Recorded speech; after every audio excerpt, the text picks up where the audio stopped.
Hello students, welcome to my channel basic education.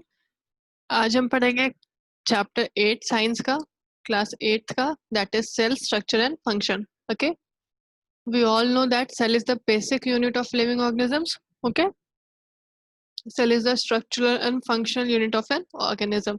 So start करते हैं। Discovery of cell. Robert Hooke in 1665 observed a slice of cork under a simple magnifying device. Okay, Robert Hooke एक scientist हैं जिन्होंने 1665 में एक slice of cork को लिया था, उसको मैग्नीफाइंग डिवाइस में ऑब्जर्व करा था। Cork is a part of bark of a tree. Cork क्या होता है?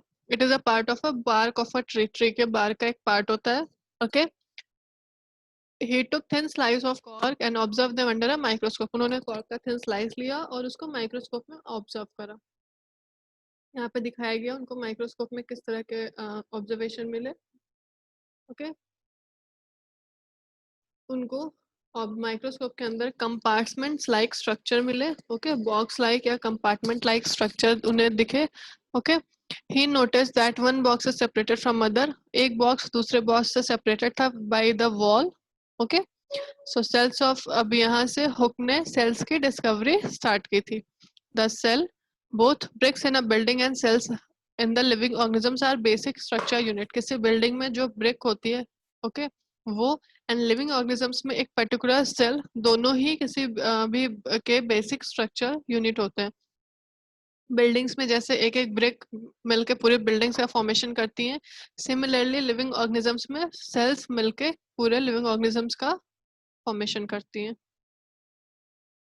यहाँ पे दिखाया गया है किस तरह से ब्रिक वॉल जुड़ के एक वॉल का फॉर्मेशन करती हैं, उसी तरह से एक एक पर्टिकुलर सेल्स आपको यहाँ पे दिखाई गई किस तरह वो फॉर्मेशन कर रही हैं। ऑर्गेनिजम्स में show variety in cell number, shape and size. Organisms में different cells number, shape and size होते हैं। For example, first, number of sales.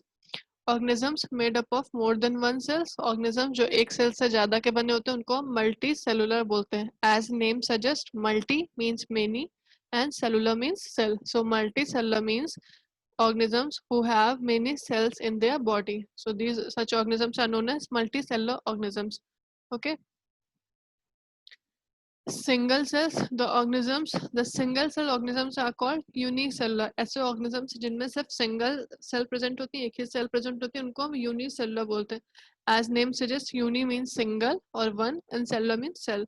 So organisms having single cell are known as unicellular organisms. Okay, यहाँ पे single sales के examples दिखाए गए, amoeba and paramecium. Okay, इनमें single cell responsible होती है for capture of prey, digest of food, digestion, respiration, excretion, सारी चीजें एक सिंगल सेल से ही कैरी आउट होती हैं। Shape of cells, now will study about different shapes of the cell. Okay, like amoeba, amoeba में definite shape नहीं होता है। ओके, ये कंटिन्यूसली अपना शेप चेंज करते रहते हैं। ओके, इनमें वेरियस प्रोजेक्शंस निकलते हैं जिनको हम बोलते हैं pseudopodia. Pseudo means false and podia means feet.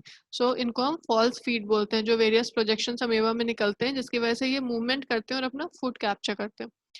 White blood cells, WBC, जो कि ह्यूमन ब्लड में होती है, ये अनदर एग्जांपल है सेल के शेप का। इसमें भी सेल में शेप्स चेंज होते हैं। Okay, generally cells are round, cells generally round होती हैं इस तरह से, या फिर इलोंगेटेड होती हैं। ओके, या स्फेरिकल होती हैं। Some cells are long and pointed at both end. कुछ सेल्स जैसा कि यहाँ दिखाया गया स्पिंडल शेप में होती हैं, जो लॉन्ग होती हैं और पॉइंटेड होती हैं दोनों एंड पे, इनको हम स्पिंडल शेप बोलते हैं। Okay, some are branches, some branch होती हैं जैसे कि ह्यूमन के नर्व सेल्स और न्यूरॉन्स में होता है। Okay, okay, size of cells, cell size. Most of the cells are microscopic in size. Generally cells microscopic होते हैं, मीन्स हम उन्हें नेकेड आई से नहीं देख सकते, माइक्रोस्कोप में ही देख सकते हैं। They need to be enlarge, उनमें मैग्नीफाइड, उन्हें मैग्नीफाइड करके हम देख सकते हैं। The smallest cell is 0.1 to 0.5 micrometer. जो स्मॉलेस्ट सेल है वो 0.1 से 0.5 माइक्रोमीटर की होती है bacteria. And largest cell is egg of an ostrich. Largest cell egg of an ostrich है जिसका डायमीटर या मेजर 170 मिलीमीटर टू 130 होता है. अब हम पढ़ेंगे सेल का structure and function and different parts of the cell. Okay, we all know cell is the basic structure and function of organisms, and cell combine to form a tissue. Tissue is a group of cells that perform specialized या specific function. Okay, tissue group of cells हैं जो एक particular function carry out करते हैं. So we'll study about the part of cells. First is cell membrane. Cell membrane is also known as plasma membrane. Okay, the basic component cell के क्या क्या है? Cytoplasm है, सेल मेम्ब्रेन है, nucleus है. Okay, cytoplasm and nucleus जो है वो एक सेल मेम्ब्रेन के अंदर होते हैं. फॉर एग्जांपल सेल मेम्ब्रेन एक लेयर होती है, एक कवरिंग होती है जिसके अंदर साइटोप्लाज्म या न्यूक्लियस होता है. Okay, cell the boundary, for example जैसे ये ओनियन सेल है, इसकी जो बाउंड्री है, this this one boundary is known as cell membrane. Okay, इसके अंदर ये पोर्शन साइटोप्लाज्म होता है और ये न्यूक्लियस होता है. ओके, सेंट्रल में डेंस राउंड बॉडी जो होती है इसको हम न्यूक्लियस बोलते हैं, और जो जेली लाइक सब्सटेंस प्रेजेंट होता है ये यहाँ, इसमें जो जेली लाइक सब्सटेंस है यहाँ पे उन्हें हम सेल साइटोप्लाज्म बोलते हैं. ओके, सेल मेम्ब्रेन के ऊपर एक और लेयर होती है, थिक लेयर होती है जिसको हम सेल वॉल बोलते हैं. सेल वॉल जनरली सिर्फ प्लांट में पाई जाती है, ये एनिमल्स में नहीं होती है. सेल्स कैन बी ऑब्जर्व, आप सेल्स को माइक्रोस्कोप में रख के देख सकते हैं. किसी भी पील को लेके, ओनियन पील अगर आप लेते हैं तो उसमें आपको सेल्स दिख जाएंगे easily. So cytoplasm and nucleus are surrounded by cell membrane, and cell membrane के ऊपर एक और कवरिंग होती है जिसको हम सेल वॉल बोलते हैं. यहाँ पे देखिए, ये रही सेल मेम्ब्रेन. ओके, ये वाला पोर्शन साइटोप्लाज्म है और ये राउंड स्ट्रक्चर न्यूक्लियस है. न्यूक्लियस के ऊपर एक मेम्ब्रेन होती है जिसको हम बोलते हैं nuclear membrane. Okay, cytoplasm is a jelly like substance. ये जेली लाइक सब्सटेंस होता है जो न्यूक्लियस और सेल मेम्ब्रेन के बीच में प्रेजेंट होता है. ये लाइट ब्लू पोर्शन जो है ये हमारा साइटोप्लाज्म है. ओके, इसमें वेरियस ऑर्गेनल्स प्रेजेंट होते हैं, माइटोकॉन्ड्रिया, गोल्जी बॉडी, राइबोसोम्स, ये वेरियस ऑर्गेनल सेल के साइटोप्लाज्म में प्रेजेंट होते हैं. Nucleus, nucleus is an important component of living cells. Nucleus बहुत इंपॉर्टेंट कंपोनेंट है. Nucleus is separated by cytoplasm with the help of nuclear membrane.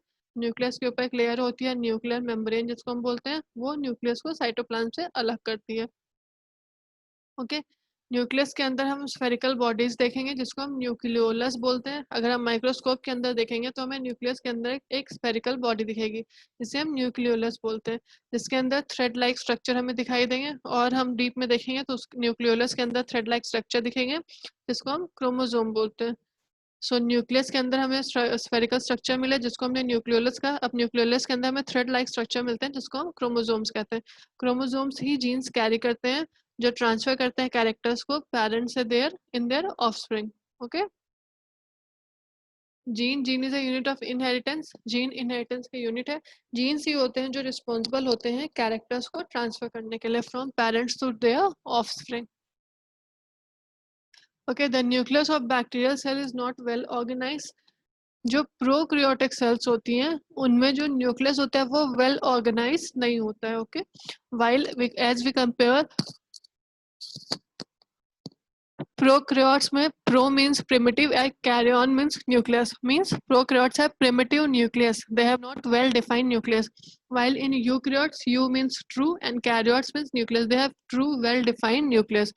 So this is the basic difference between prokaryotes and eukaryotes.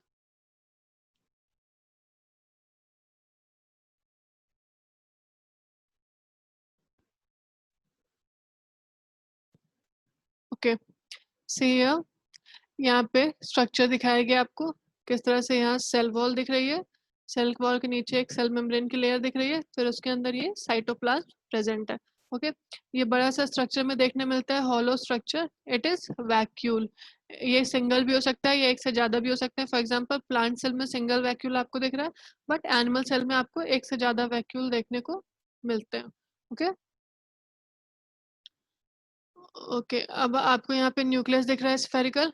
इसके अंदर जो round body है ये nucleus है, और इसके अंदर जो थ्रेड लाइक स्ट्रक्चर आपको दिखेंगे that is chromosomes. Okay, cytoplasm clearly visible है, एंड क्लोरोप्लास्ट, ये ग्रीन कलर की बॉडीज जो आपको दिख रही हैं प्लांट्स में स्कैटर हुए, ये क्लोरोप्लास्ट होते हैं, ये प्लांट में प्रेजेंट होते हैं.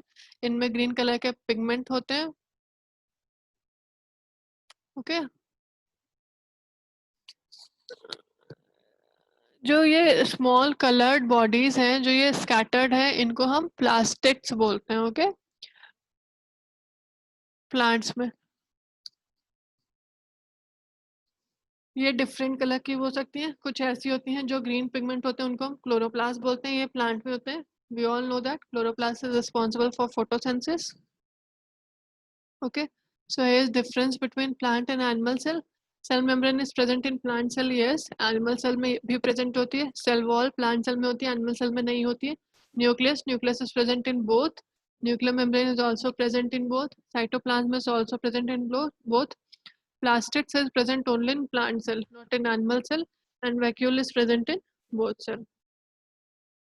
ओके, सो इस चैप्टर में हमने सेल के स्ट्रक्चर के बारे में पढ़ा, उनके डिफरेंट पार्ट्स के बारे में पढ़ा, like cell wall, plasma membrane, plastids, nucleus, nucleolus, chromosomes etcetera, और डिफरेंट फंक्शंस के बारे में पढ़ा, सेल्स के शेप, साइज और स्ट्रक्चर के बारे में भी।